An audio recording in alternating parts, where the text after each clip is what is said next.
We are now on Chapter 5 of Frindle. Get ready. This chapter is called The Report. By lunchtime the next day, Nick had had a bad feeling in the pit of his stomach. Seventh period was coming. He was going to have to stand up in front of Mrs. Granger's class. The eyes of everyone in the class would be glued to his face, and Mrs. Granger's eyes would be cranked up to maximum punch power. He looked over his notes again and again. The first English dictionary, the growth of the English language, William Shakespeare, words from French and German, new words, old words, new inventions, Anglo-Saxon words, Latin and Greek roots, American English. It all became a big jumble in his mind. And his grand plan from the night before, in the harsh fluorescent lights of the school day, it seemed impossible. But, what is it with the clocks in school? When you're planning to go to the carnival after school, the clocks in every class practically run backwards, and the school day lasts for about 3 weeks. But if you have to go to the barber or go shopping for clothes after school, zip, the whole day is over before you can blink. And today, after lunch, periods 5 and 6 went by in 2 ticks. As the 7th period bell rang, Mrs. Granger walked into the classroom, took 4 steps to her desk at the side of the room, flipped open her attendance book, glanced out at the class, and made 2 little check marks. Then looked up at Nick. She said, "I think we have a little report to begin our class today. Nicholas?" 15 seconds into 7th period, and Nick was on stage. This lady plays for keeps, thought Nick. He gulped, grabbed his crumpled note cards and his book bag, and walked to the front of the room. He stood next to the giant dictionary on his little table, and Mrs. Granger walked to the back of the classroom and sat primly on a tall stool next to the bookcases. She was wearing her blue uniform. Taking a deep breath, Nick began. "Well, the first thing I learned is that the first English dictionary—" Mrs. Granger interrupted. Excuse me, Nicholas, but does your report have a title?" Nick looked blankly at her. A title? No, I didn't make a title. Class, please remember to include a title whenever you are preparing an oral or written report. Now, please go on, Nicholas, she said, smiling, and nodded at him. Nick began again. Looking right at Mrs. Granger, he said, "The dictionary." A couple of kids thought that was funny, but Nick played it straight and just kept talking. A lot of people think that the first English dictionary was put together in the 1700s by a man named Samuel Johnson. He lived in London, England. He was real smart, and he wrote a lot of books, and he wanted all the other smart people to have a good dictionary to use. So he made one, but there were other dictionaries before this. The thing that was different about Johnson's dictionary was its size, after all. He had over 43,000 words in it. The class made a bunch of noises at this big number. Ooh, wow, and stuff like that. And Nick lost his concentration. He glanced up at Mrs. Granger, expecting to see those eyes drilling a hole in him, but they weren't. They were almost friendly in a teachery kind of way. She shushed the class and said, "Go on, Nicholas. That's a fine beginning." Nick almost smiled, but he saw all the kids staring at him, so he gripped his note cards even tighter and jumped back in. The other thing that Samuel Johnson did that was special was to choose the words he thought were most important, and then give lots of examples showing how the words got used by people. For example, he showed how the word take could be used in 113 different ways. Nick's report went on smoothly for 12 minutes. Nick was surprised at how easy it was to stand there and talk about this stuff, and at the end of the first 5 minutes, Mrs. Granger had to stop Nick again to say, "Class, it is not good manners to yawn out loud or to put your heads down on your desk when someone is giving an oral report." No one in the class cared one little bit about the report, except Mrs. Granger. Every time Nick glanced up, she was smiling, and her eyes were not the least bit icy or sharp. She was eating this stuff up, listening and nodding, and every once in a while she would say, "Oh, very good point," or "Yes, that's exactly right." But the next time Nick looked up, He saw Mrs. Granger sneaking a look at her watch. 18 minutes gone. Maybe his idea was going to work after all. Time for phase 2. Reaching into his book bag, Nick pulled out the red dictionary he had brought from home. The one most of the kids had.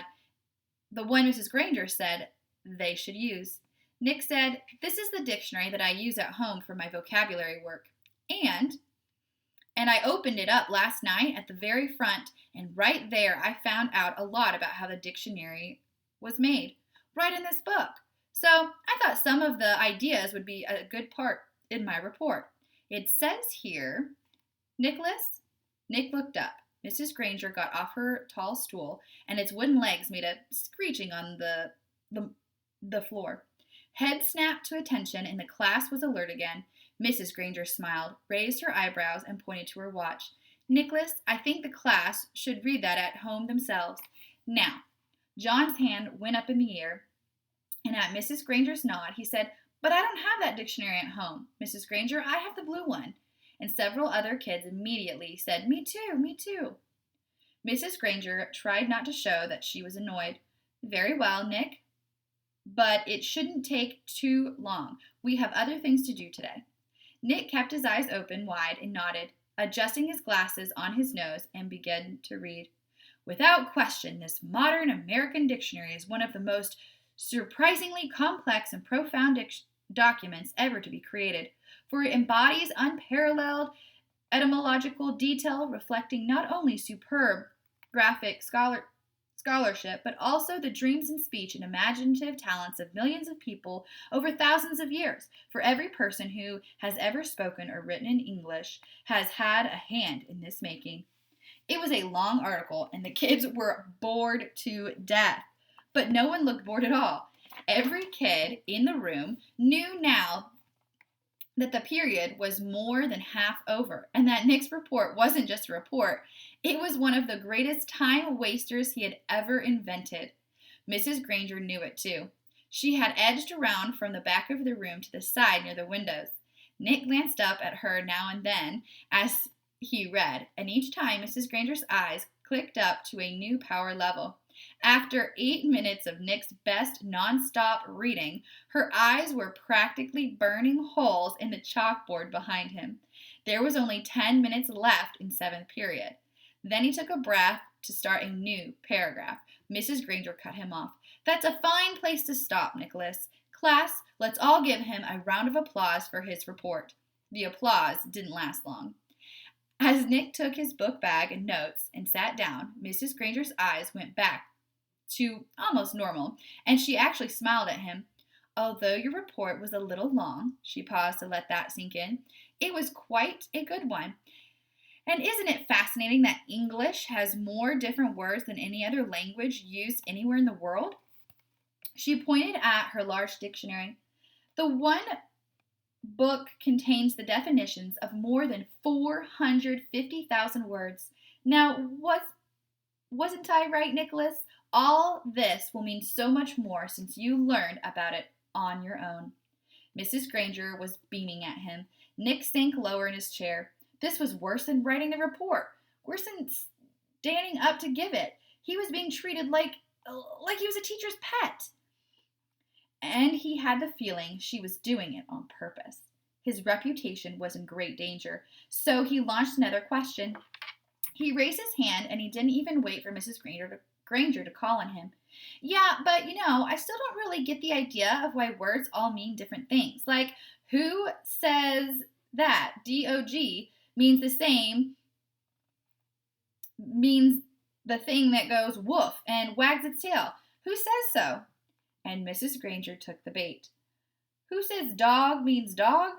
You do, Nicholas. You and me and everyone in this class and this school and this town and this state and this country. We all agree. If we lived in France, we would all agree that the right word for that hairy four-legged creature was a different word. Chien. It means like chien.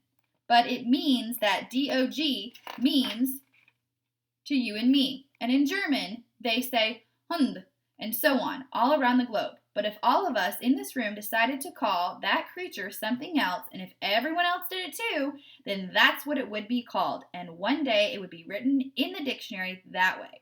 We decide what goes in that book." And she pointed at the giant dictionary, and she looked right at Nick, and she smiled again. Then Mrs. Granger went on, "But of course, that dictionary has been worked on by by hundreds of very smart people for many years. So as far as we are concerned, that dictionary is the law. Laws can change, of course, but only if they need to.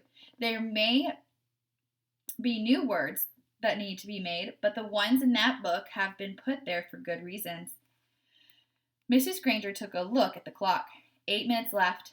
"Now then, for today, you were to have done the exercises beginning on page 12 in your Words Alive book. Please get out your papers. Sarah, will you read the first sentence? Identify the mistake and then tell us how you corrected it." Mrs. Granger jammed the whole day's work into the last 8 minutes. A blur of verbs and nouns and prepositions, and yes, there was another homework assignment. And Nick didn't try to sidetrack Mrs. G again. He had slowed her down a little, but had he stopped her? No way. She was unstoppable. At least for today.